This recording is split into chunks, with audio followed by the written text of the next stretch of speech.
This is Optimal Relationships Daily, episode 783.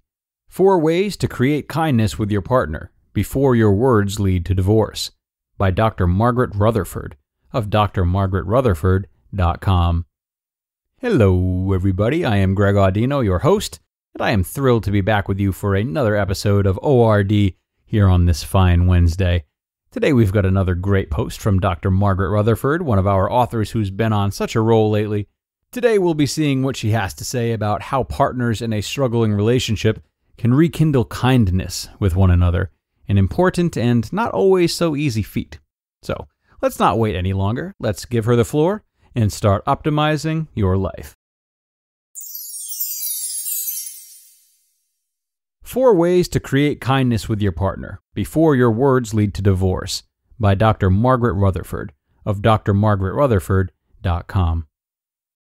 Your reality is created with your words. I can't take much more of this. I can't believe I ever married you. I've had it with you. These words may be said in jest or in a heated moment, or perhaps they're repeated in exasperation.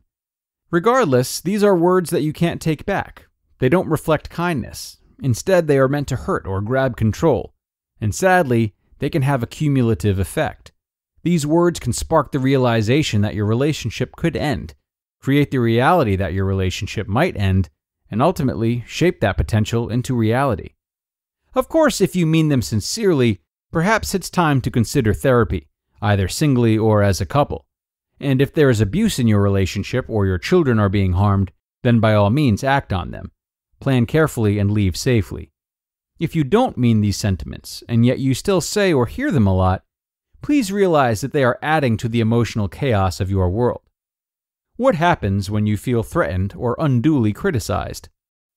The threat of the relationship ending feels real. And what do you usually do when you're threatened? You can get strongly defensive, meet the challenge and counterattack.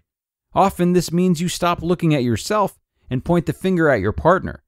Or you can be submissive, try to ignore what's being said, and feel as if you will lose all the time, breeding resentment. Neither reaction is good for the relationship.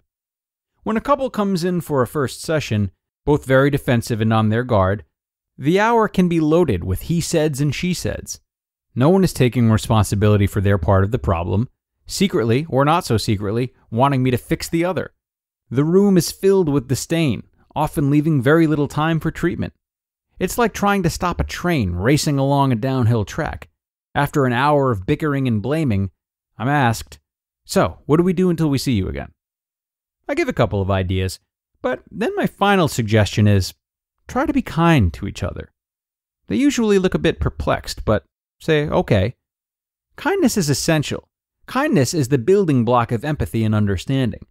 Making kindness towards your partner a priority helps you suppress an impulse to voice contempt towards them, which is critical to maintaining a healthy relationship. Let's take Nan and John. They had 2 children under the age of 3, both had busy careers, and had had trust problems even before children. Nan felt as if she did the lion's share of work around the home. John didn't feel appreciated for what he did. This is an extremely common theme in marital work. Add 2 toddlers to that, and they were at each other's throats, criticizing every diaper changed, every choice scrutinized to see how the other was living up to the role of being parent. More and more distance was being created between them. Therapy was limping along until I gave them an assignment. They both agreed to only make a comment about the other's choices if they were first given permission to do so. For example, would you like my opinion on what you dressed Melissa in today?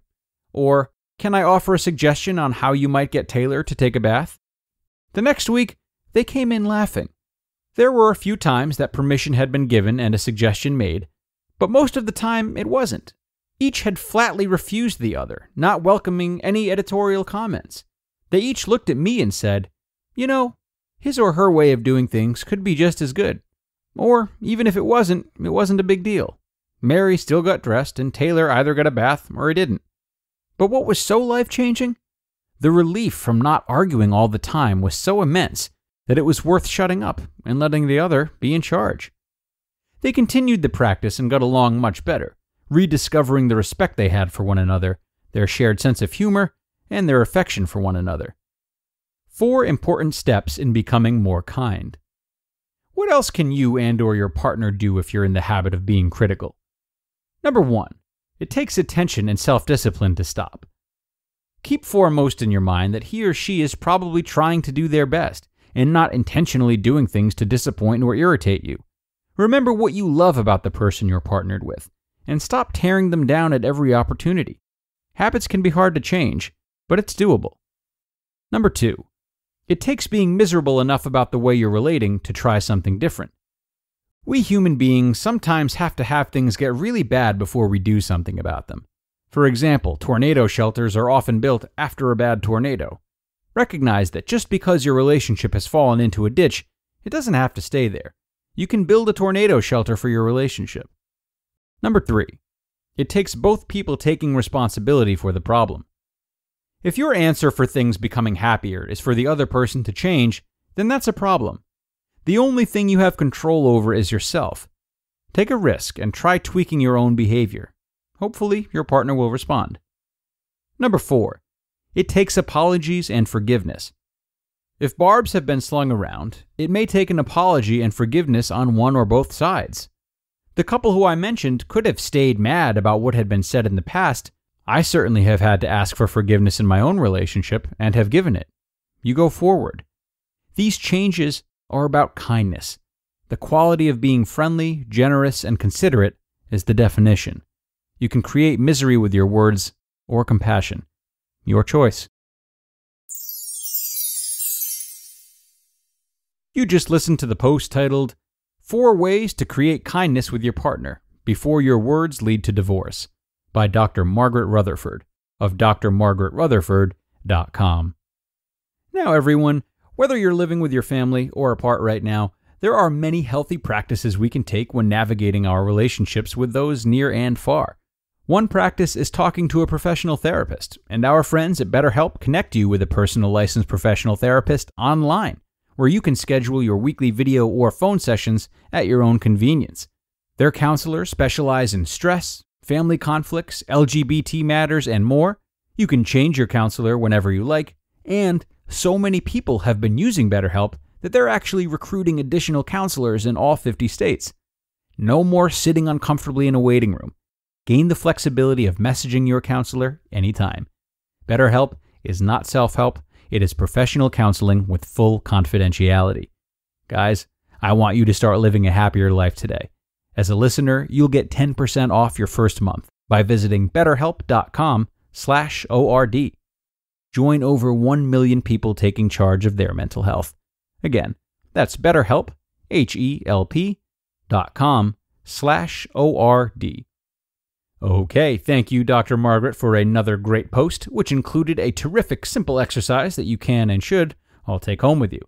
A simple grounded goal of kindness paired with a basic exercise of asking permission before critiquing is a very straightforward way of healing relationships, and it eradicates all the mental backflips we do to try to solve our problems that often just make them worse.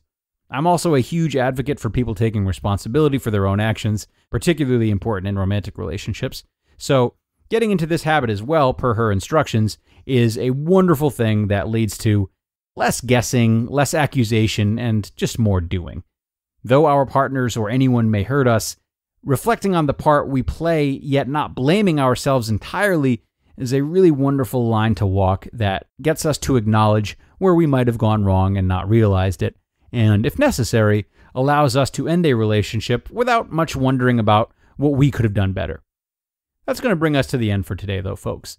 Another one in the books. I hope you have enjoyed it as much as I did, and I hope you are ready for the parenting leg of the week. Thursdays and Fridays are typically saved for parenting episodes, so that's what we'll have ready for you tomorrow. Hope to see you all there, where your optimal life awaits.